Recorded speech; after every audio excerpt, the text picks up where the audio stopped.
أعوذ بالله من الشيطان الرجيم.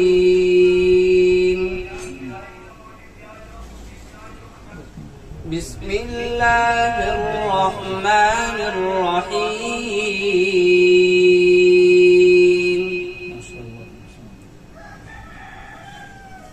وقضى ربك ألا تعبدوا إلا إياه وبالوالدين إحسانا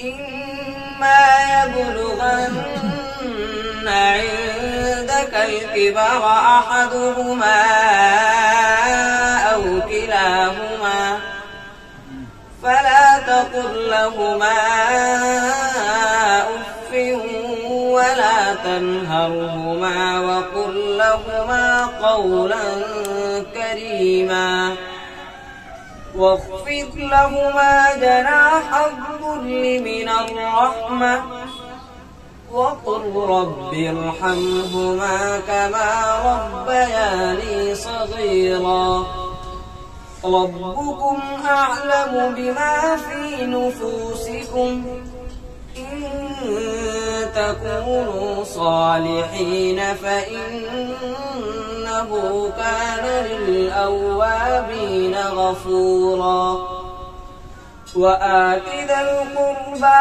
حقه والمسكين وابن السبيل ولا تبذر تبذيرا صدق الله العظيم.